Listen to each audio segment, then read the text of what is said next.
I guess that's a one. Good morning, Tiger fans. We're here with this week's installment of Sports Talk, and we're just going to get right into it. We this morning we have Coach Josh Galloway is going to be joining us. Coach Essenberg's daughter was ill, and he had to go and check with her this morning, and we hope she's doing better, the best with her. Appreciate Coach Galloway joining us. We're just going to start right out. Coach Galloway, what did you think about last night's effort and last night's game? Well, you know, we play Swain County, and they're a pretty good football team. They're much improved from last year, but, you know, they're a perennial powerhouse anyways. And we knew that going in. But I guess the biggest takeaway is that regardless of outcomes, our kids played hard the entire game. Effort was not in question, and that's something that's big for us this late in the season, that we're continuing to try to improve, continuing to try to play hard, because that's what you build on. They were playing tough last night. I mean, and you're talking about Swain being pretty. Swain had 14 seniors on that squad, including they had the mountain from Game of Thrones was playing on the offensive line. Yeah, that's a big old boy. Nick Millsap, 6'7", 295. Yeah, I mean, and you know he's trimmed down. I talked with the coaches after. From what, 500? he was, you know, he's been 6'6", 6'7" since he was probably seventh grade. We used to make fun when he's out there. Has he signed anywhere yet? I don't think so. They said he's really starting to get looks, but he's trimmed about 40 pounds off. Really? He was about 330. He's down about 290 now, and you can just tell how he moves. I mean, the kid can play, and that's a different level for the Smoky Mountain Conference. There was one play. I kid you not. There was one play when you see on film, and if y'all didn't catch it, it was on home side. But there was one play that he blocked the defensive end, the tackle, and the linebacker. One play by himself, and I was like, "What?" I mean, the kid's huge. Yeah. I mean, the kid's huge. But Swain was just, I mean, the very experienced team. They were big, they were strong, they were fast. But like you said, our boys played their tails off. They played hard. Two guys that stood out to me last night, we talked about several times, and I'm horrible with names. 18? Dalton Graham. Dalton Graham, and 15. Carson Lottie. We're flying all over the field last night. I mean, them boys, they were diving. Carson, I know a couple times, had a couple passes he was trying to go for, was behind him, just laying out. And 18, we called his name out every other tackle. He was just flying here, flying there on the field. I mean, but everybody was. You know, we were calling out Shipman's name several times. Gabe and the guys were playing hard last night. Everybody was. Everybody was going tough.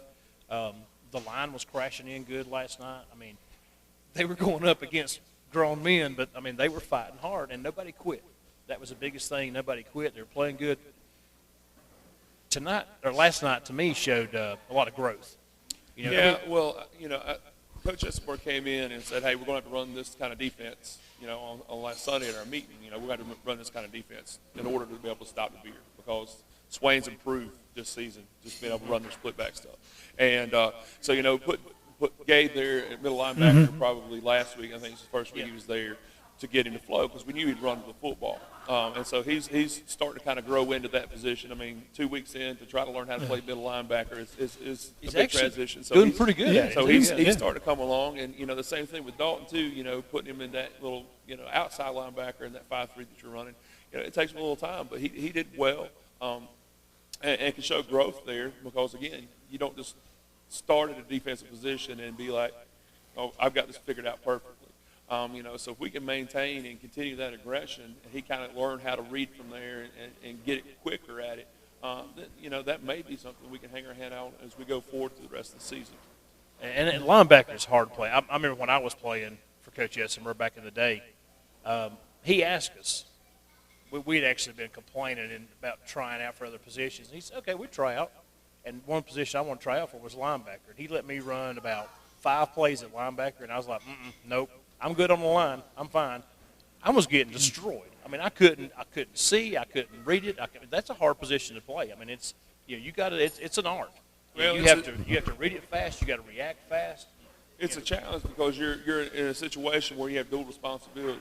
Defensive line, your main thing is I'm going to play the run, And if a pass, I'm going to continue on my run lanes. You know, linebacker, you're responsible for cover stuff, and you've got to be downhill right now. And if somebody hits the veer as fast as Swain does, that little hesitation, they're in your lap before you know it. Lineman's just like a legal fist fight for about 7 Right, seconds. you're just in there. You know when you sign up, you're going to go down here, and we're going to battle from the snap, and it'll be what it'll You're be. just fighting for 5 to 7 seconds, and then you stop, and then you fight again. But linebacker, you do. You've got all kind of stuff that you got to recognize and read and cover, and but the guys are doing good. I mean, you definitely see there's growth, and definitely see that they're doing better.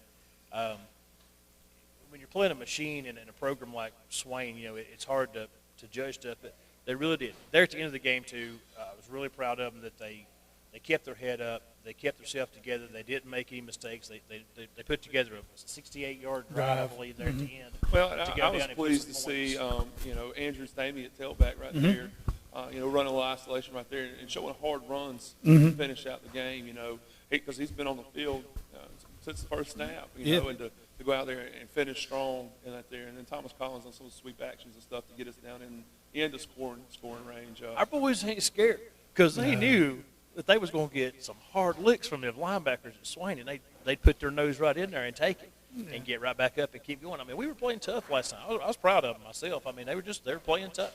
I know there was one run, Thomas, he come around the end, and he knew he was going to get hit. I can't remember number 50's name.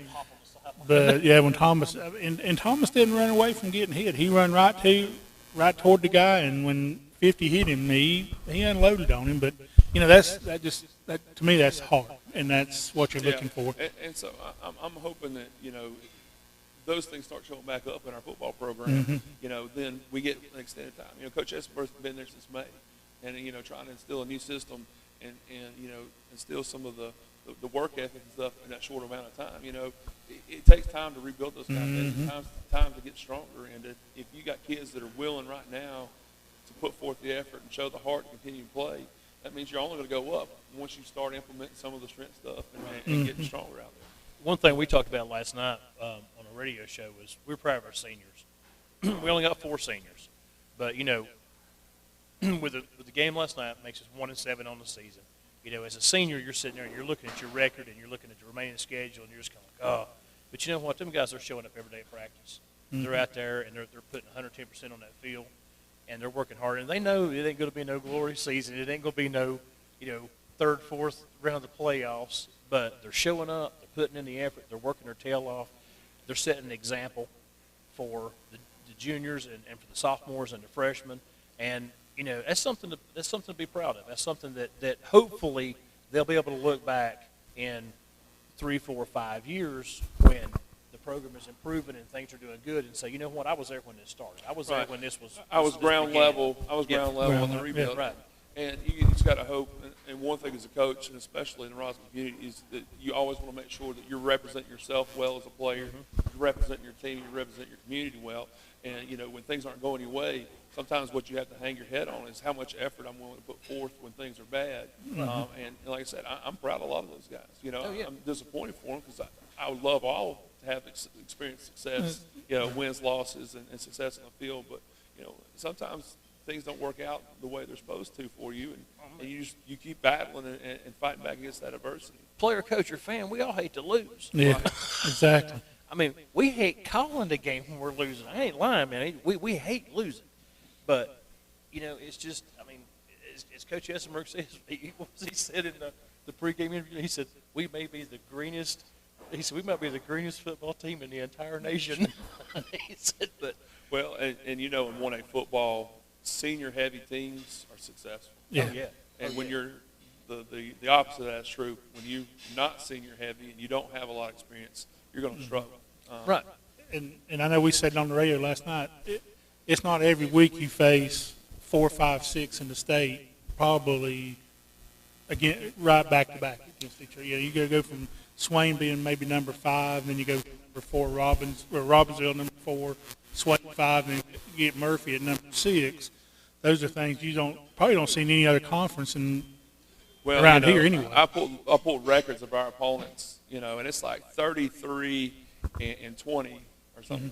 Right around 20 losses, but you pull out Inca, who we competed with, Madison, who we beat, and Cherokee, And our opponent records is 30-5, and 2 of those losses are against Smoky Mountain, against Robbinsville and Swain. So we're playing, you know, a 3, 4, 5 loss schedule, and that's difficult for any team. But especially when it's kind of trying to rebuild and reestablish who they are as a program. And it's year after year. Last season, we were talking about that last night. Last season, if I remember right, Max Preps, I believe, had Rosman ranked as we had the 6th toughest schedule in 1A football. And I dare to say this year's schedule may have increased. I mean, you look last night, Smoky Mountain beats Pisgah. Oh, yeah. You know, so we got 2 Smoky Mountain Conference teams that have beaten a team that just went out and beat Pisgah, who was picked very high, and we have another Smoky Mountain team that you know was Pisgah team that just got through dethroning Mountain Heritage last week. Yep. You know, I mean, they took out Mountain Heritage in a tough, was it 9-0 Yeah, game? 9-6 was the final score. And now. you know, Or and maybe it was it was 9-0. Yeah, they shut them out, and then you came back and had a 19-13 victory last night over Pisgah, and we kept watching that. And we're like, man, that had to be a dogfight. But yeah, you're right. I mean, it's our schedule is tough. I mean, Brevard, look at Brevard. Brevard's 5-1 on the season. The one loss was a close game to Mountain Heritage, first game of the season. You know, everybody we've played. You know, Chase started out good season, and they've dropped a couple of games. Chase is in. Chase is kind of like the, what are they, 2A, 3A? 2A. They're like a 2A version of us. right They're in just a brutal down there in Brutal Manland right there, Yeah. Brutal where they're playing conference. some Because they had quality. Burns last week, Right. and then they had Shelby last night. I mean, and it ain't gonna get no better, Right. Because I think they have, what is it, RS Central, Or Central, and then what's the other one? East Gas, or somebody. Anyway, it don't matter. Yeah. They've got, it's just a brutal schedule. But you know, tell us a little bit about you've been doing assistant with varsity, but you've been doing JV football this year as Yeah, well, you right? know, Dan called me back in July and said, hey, you know, could you come out here and help with the JVs? And so I've been looking to get back to football, but you know, we're struggling there also, and part of it, I think we have 3 or 4 freshmen, you know, and you know, Which is same the same thing holds true. You know, freshmen to the JV is the seniors to the varsity. You know, and we're young and inexperienced. So I saw you got some guys out there that are about, what, 80 pounds? You know, we got two But they're boys playing. that are, you know, one of them's, you know, 4'9", another's 4'10", you know, weighing, and you know, they're 7th grade kids. And I go back and talk all the time about when I was in school. You know, we had a couple 7th graders that were on the team, but they didn't play a whole lot of reps. You know, they run plays in and that kind of stuff. But we've got a handful of 7th graders that are out there. I mean, we got a 7th grader that's playing middle linebacker and playing on the offensive line. You know, and so we're in a situation there that you talk about being green and young.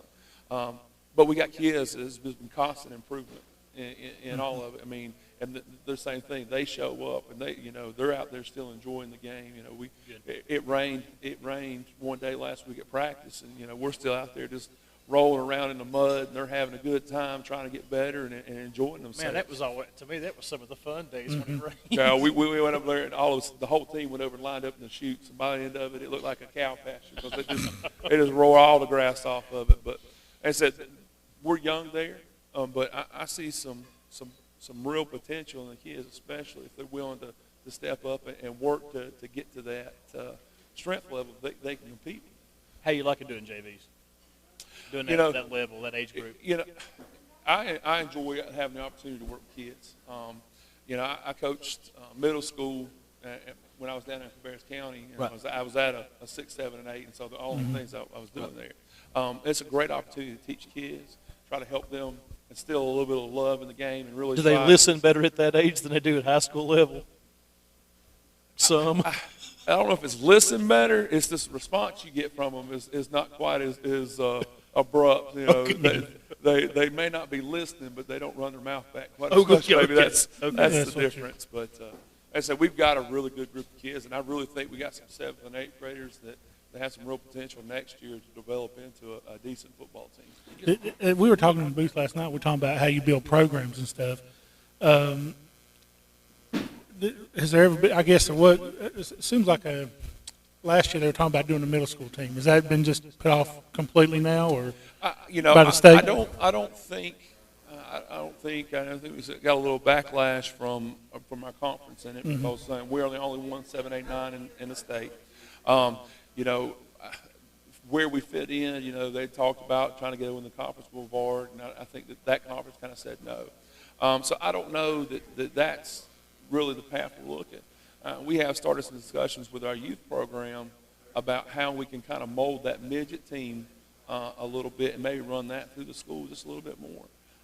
Because now with the age limits and stuff, it's 6th and 7th grade who are on our campus, and trying to support them more from a program standpoint to try to help increase growth there and so that we can try to get some numbers up, you know, because they've had some struggles this year with that, and by no fault of the coaches, players, or parents. It's just you know, I think that we can kind of utilize that as a strong feeder there and really help to encourage the kids that we have in the building at Roswell Middle School to get active and participate, so that we can maintain. We were talking last night about how if you look the programs, I mean the real serious football programs around here, they have continuity from youth league all the way up. Robbinsville, Swain, Murphy, now Mountain Heritage. That's what Mountain Heritage did. Mountain Heritage used to be, I mean, when I was in high school, you had Madison one year for homecoming, you had Mountain Heritage the next year for homecoming. It alternated back and forth because that's who you wanted for homecoming because you had the best shot at just whipping them, you know, because they were horrible. And then Coach Robinson several years ago, man, he went through and made that change, and they have continuity. I mean, it's like from the time they're 5 years old, they start youth league, they're running the same offense, the same defense, the same program all the way through. Yeah, and it shows. And I've talked with Lent, with Coach Robinson over at Mountain Heritage just because of his structure. And it's funny because I met with him this super nice summer. guy. Oh yeah, wonderful. And you know, his comment, he's like, you know, when I took over Mountain Heritage, I told myself and I told my staff that I wanted to model our program after Rosman High School, the toughness of the kids and that kind of how they played. And, you know, so our conversation led through, and he said some of the biggest things, like you talked about, is this continuity of showing support for the youth program, you know, and saying, hey, you're an extension of us. It's not, you're not separate. And we're here to support you and help you to grow because that development and, you know, nowadays, establishing football as something kids do early is super important because there's so many other opportunities to do things. If they go out and venture this way, you know, you may not get them back into the game when they're, you know, a 7th, 8th, and 9th grader.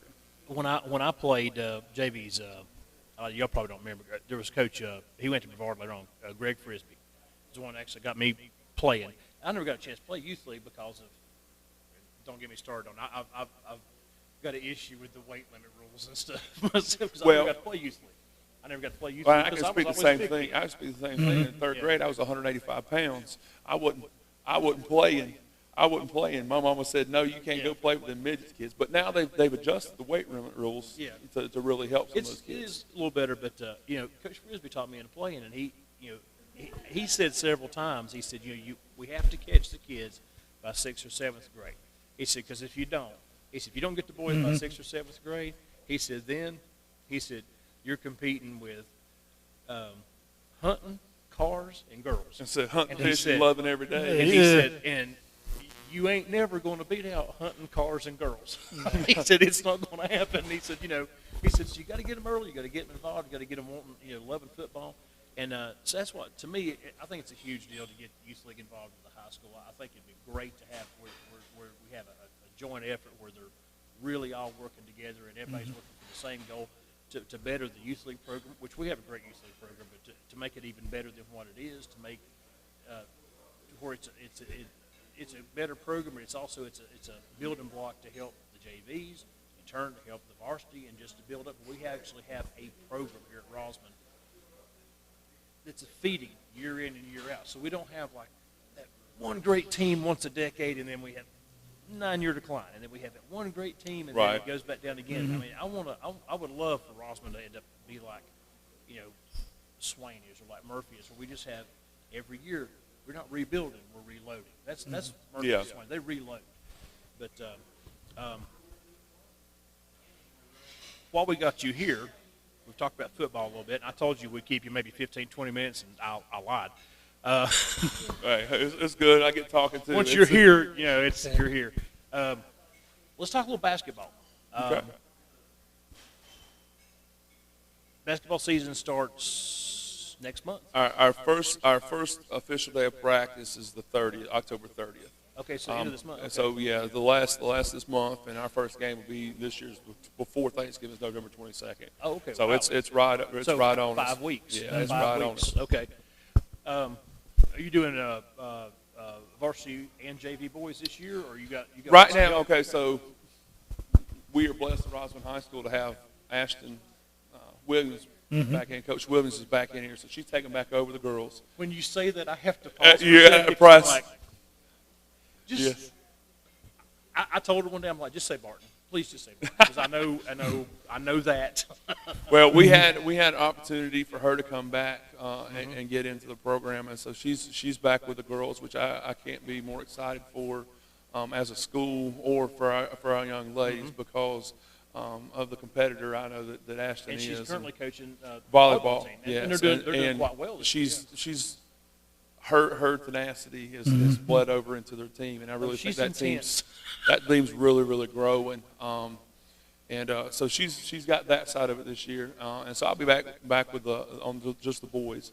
And right now, I'm talking to a couple people about potential for them to be, help with the JVs and stuff. Okay. But as of right now, I'll be working with both, and we're going to look at doing some more practice together, the two teams. I think our numbers are going to be down just a little bit, and allow us to be in the gym working together, so we can make sure that a little continuity, JV to varsity, and increase practice, intensity by having more kids out there. Right.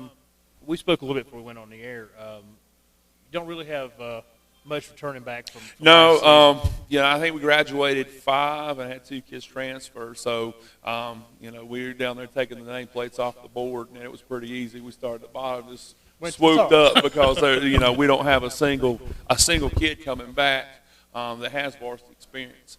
That said, man, we have a core group of kids that will be juniors this year that are there, and we've been working about 2-3 days a week. Finish football and head up to the gym and since the first day of school. Our skill development opened then, so I've had 8-9 guys in the gym, several times a week trying to get better and trying to improve it at some things that we have to, I think, this year to be competitive. Okay. But there'll be some growing pains, getting used to the varsity pace and that kind of thing. But rebuilding year for basketball too. That's fine. But at least you got guys coming out. That's the important thing. You got kids coming out. They're doing the work, trying to put time in. And you got some that are playing football. We got a handful. A handful of guys. As always, and as we hope that we have more and more that are playing football, basketball, baseball, wrestling. Yeah, and that's I love it. I love multi-sport athletes, and that's I read articles every day. More and more colleges are looking for that. Right. They don't want a kid. I mean, if they're looking for a football player, they don't look for a kid that's just, I've got 4 years of football. They look for a kid that also played basketball and baseball, because those skills kind of relate to other things that help out with their agility and with their hand-eye coordination. And they're looking for multi-sport athletes. Well, and your smaller schools see that as an opportunity for a kid to show time management and those kind of things. Right. If you can maintain playing 3 sports in a year and you still have a solid GPA, that means that you know how to manage your time and budget yourself out, and that you're not going to be a liability as a student. Oh yeah. You can make the grade while be busy the entire time. Which when you get to college, that's one sport takes up all that time, and that's somebody that can handle that kind of load. And that ain't no easy task. I'm sorry. That's not, I was going to ask you, just sort of looking ahead, who you think's going to be in the Smoky Mountain Conference? Who's going to be the toughest team? Would you say Hayesville or? I would say probably Hayesville. They had a squad of sophomores together and everything. Now their big guy, he's been out of football the entire year because he had some back problems. 6'7". Yeah. Who's a phenomenal athlete. Yeah. I mean, he's one of the probably best athletes. He played quarterback last year for him. After the first string guy got hurt, he came in. But he's been out, and they're not sure if he's going to be able to come back and play or if he's going to have to be out the whole year. But they have a strong group, and Coach Cottrell always has guys that are well organized and ready to play the game. And then Swain's competitive. Murphy has made some transitions over the last 2 years to really start their basketball programs, really taking a few steps up. And Cherokee is always fast, athletic, runs, and plays the game well. Cherokee always kills me with that full court press. Well, and it's almost like every said, year it seems like they play that. They run and they run. But then Andrews, it still has the kids we were talking about before about that little group that's played basketball and has made their football program. They were second place, I think, in conference last year. And they lost their big guy, but they still have solid guard, probably one of the best guards in the conference. So I think top 4 or 5 spots in conference are probably pretty balanced, and anybody could beat anybody any night. And it may be an interesting season. So it's been pretty competitive across the board. Yeah, for Smoky Mountain Conference basketball. It'll make for some interesting games. Then it could be right down to the wire. Might be a really cool conference tournament there at the end of the season too. One of those things you never know what's going to happen. Good deal. You have anything else? No, I just want to ask him about basketball there. That one question. Well, I figure Hayesville's always been known as a basketball school. Boys and girls usually. They usually come across with basketball being they've always been kind of like us with football. They have like that once every decade or so they'll have a really good football team. Their new coach this year, he's making some strides, I think, football wise over there. Right. But but basketball volleyball they're usually pretty decent. Basketball they're usually pretty good. Year in year out. But football's every once in a while. But we wish you the best of luck this year. We're hoping to try to cover a little bit more. We've been trying to cover volleyball a little bit this year and trying to expand more on our coverage, and we're hoping to get a little bit more as the year goes on. We're hoping to cover more sports and trying to expand out and not just focus on football. We're trying to do a little bit more to give more of the kids coverage. It's we talked about we focus so much on football over the years that we've got tons of other athletes in that school that deserve some coverage too and some exposure and talk about them because they're working hard. Really kind of hit me, and I feel bad for it taking this much, but last year my son ran track. Right. And I went to track meets, and I'm looking around, and I'm like, oh, wow, me and the other 7 fans that are here, and you kind of start feeling bad for these kids because they're working their tails off. Right. We had a really good track team last year, and we had a lot of really good kids that was out there, and they're working their tails off, at these events, and they're going and practicing, and we've got a golf team, we've got a shooting team, we've got all kind of sports, baseball, softball, everything, and you're not getting the support. You got the big 3. You got basketball, volleyball, and football that get a pretty good bit of support, but you got some of these other ones too that you're not getting as much. Yeah, support. I mean, we're trying. We got a great group of kids. We appreciate all the coverage that y'all do. I mean, we're hoping to do more. We're hoping to do more. It's great. Anything that we can do to recognize the kids, because like I said, Rossman's a special place, and our kids are fantastic, and we got kids that specialize in all kinds of things and do all kinds of amazing things as a part of our community and everything. But we appreciate. Like I said, we appreciate every time we have an opportunity to showcase some of our kids, and y'all provide a great outlet for that. Well, thank you. We talk about the kids. The kids, they're going to school full time. They're going to practice full time. But it ain't just the kids. Y'all are doing it too. If you're a teacher, you're a coach. You're not working a 40-hour week. Right. You're working 40 hours is about the first 3 days. Yeah. Yeah, exactly. You're working more of a 60 to 80-hour week, because I'm sure besides your practice hours, then you have your game nights, and then you have your home, and you're strategizing, you're planning, and you're trying to figure out what you're going to do here and there. And well, it's well worth it. It's well worth it. Like I said, just to be around the kids that we have here. It's is a call. special. It's not a job. It's a call. It's a special situation to be a part of this. But I thank y'all for having me. We appreciate you it. being If there's here. anything we can do to help y'all, let us know. We appreciate it. Thank you, sir. If you want to Thank step you, out, sir. you're good. If you'll flip your mic off right there, go give you some breakfast. Yeah, Get you some breakfast. them to feed you. We appreciate Coach Galloway being with us this morning. Joey, let's go over some scores from last night. All right. We'll start out. Let's see. Let me go back here and start out with the conference scores. Last night, of course, Rosman fell 42-7 to Swain, but Murphy played against Hayesville last night. And what started out actually was a kind of close ball game. Murphy was up, I think, 14-0, but it was okay. It's staying kind of close there. It was just going into the second quarter. And then all of a sudden, Bulldogs just erupted and ended up with a 62-14 victory over Hayesville. Same thing, Andrews and Cherokee. Andrews was the other way around. Andrews was up 28-7, I think, at one point, or 28-3. And then it was 28-10 at halftime. Cherokee made a little effort to come back. Final score ended up being 35-24 Andrews. Robbinsville was idle this week. Murphy next week will go to Swain. That'll be a ball game. Oh, my gosh, that's going to be a dogfight from beginning to end. And of course, we mentioned we've been keeping up with it all year. Gentry tied the record last night for most wins in the state of 412. So, you know, like we was talking a little bit off the air, he'd love to get that number 413 over there at Swain next Friday night. To beat Swain, I mean, It's Swain at home. Winning it, period. But beating Robbinsville, that'd be huge. But to beat Swain, Swain is their mortal enemy. It's their, I mean, that's the one. He could win it against Swain, so you know they're going to come loaded. They're going to come.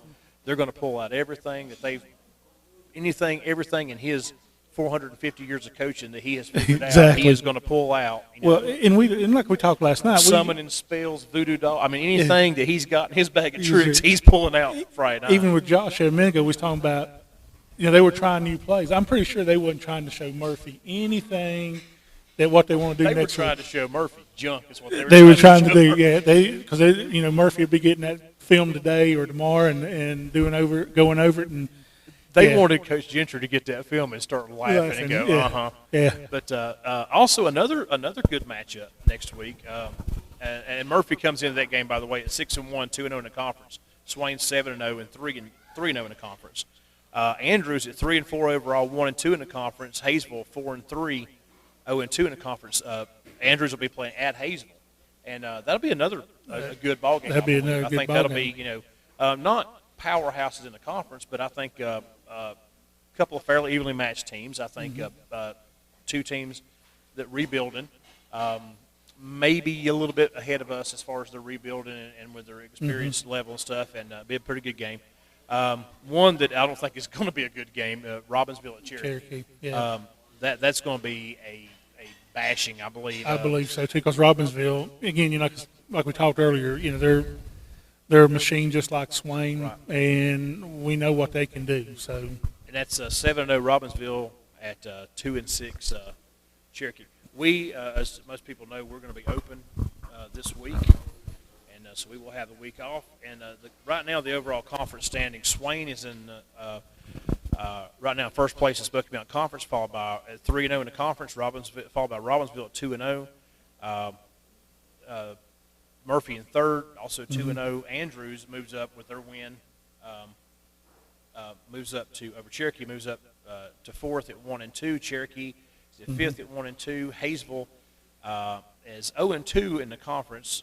They're in sixth place, and Rosman is in seventh, 0-3 in the conference. I'm not even going to go into The points for and points against. points for and points against. Well, look, we can tell you this much. I think Swain's points against sort of dropped a little bit last night. But yeah, Swain. One thing we will talk about that. Swain's got a just remarkable defense. And the fact that we did get a little score in there at the end was really good. Swain's only given up in 7 games this year. They're giving up 9 points a game, which is fantastic. And they're playing great defense. And it showed last night. I mean, it did. The first half we had 6 yards. Yeah. And the very last play of the first half, Thomas Collins had a 4-yard run, and we finished the first half with 6 yards. And it just, they're great defense. And again, you know, you looked at that line last night, and it's anchored by 75 Millsaps. It's as big as he is.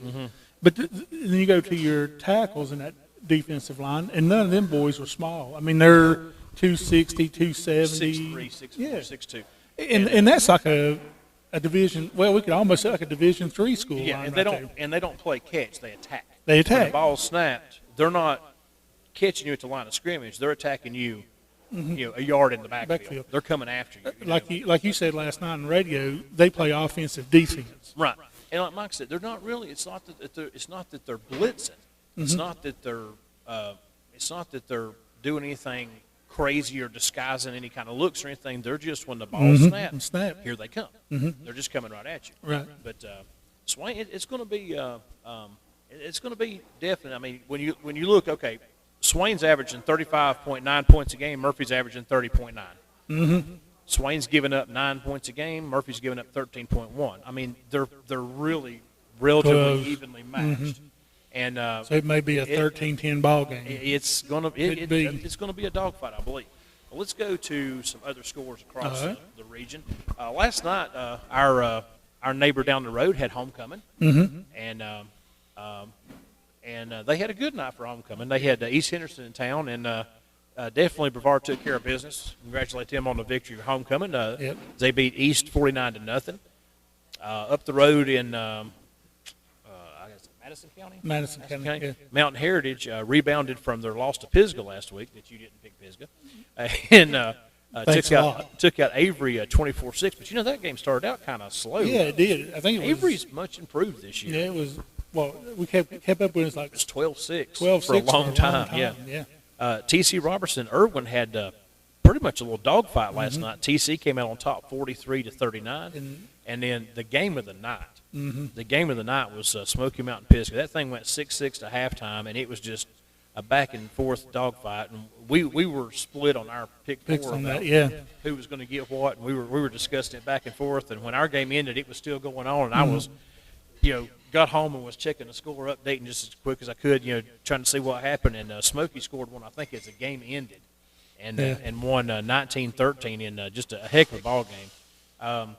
Hendersonville and Franklin wasn't so much. No, it started out, we were shocked in the beginning because Franklin jumped out to, 12-0 lead or 12-6? Yeah, Franklin was up Yeah. 12-6. And we're thinking, Franklin. and that was about all she wrote. After that point on, yeah. Because it ended up being 57-12 Hendersonville on that one. Burns, down the road a little ways, played East Rutherford, and Burns is a powerhouse. 55-0 over East Rutherford. And when we're talking about Murphy Swain being a ball game, Burns Shelby will be. Have they already played this year? They haven't played. I don't think so. I don't think they have either. I don't think That's going to be a ball game.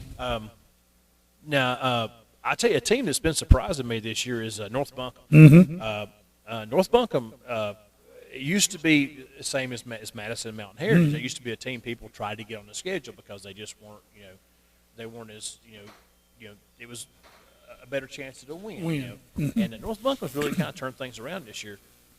North Henderson's having a bad year. They played last night, and North Buncombe came out on top 34-12.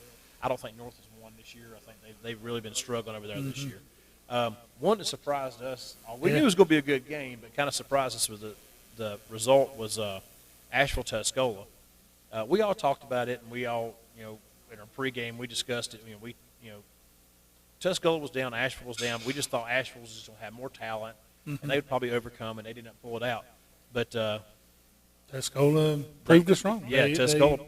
And it was at Asheville. Yeah. And that's the shock, too. And, of course, Asheville's down. I mean, like we talked about just a second ago, they're down from what Asheville usually is. But, Tuscola come out on top 20-14, and but what looked like to be a really good ball game, though. Polk County continues to take care of business. Yep. Polk went up and took out Madison 50-6. And we were talking last night in pregame. I was looking at the rankings, and Polk has moved in 1A. Of course, I think they're probably a big 1A. Yeah, they're big 1A, yeah. But they're like number. I think 4 they in the rank state. them all together, though, I believe, do. until playoffs start. Yeah. So they're And fourth right I now. think they're fourth. And now, then here we have Shelby playing Chase. Now, folks, you remember we played Chase a couple, 3 weeks ago. Yeah. And we played Chase. Chase was 4-0. I think it's right. They started out the season 5-0 with victory over us. They had their first loss last week against Powerhouse Burns. We talked a few minutes ago with Josh even. Chase is in a rough conference. Yeah, they are. And Shelby's just Shelby. I mean, Brevard's been having, just all-out fights with Shelby for years, and Shelby's just a powerhouse. But Shelby absolutely just obliterated Chase last night, 55-6, and just heck of a game, but a heck of a team with Shelby. But West Henderson's a team that just continues to surprise me week in, week out.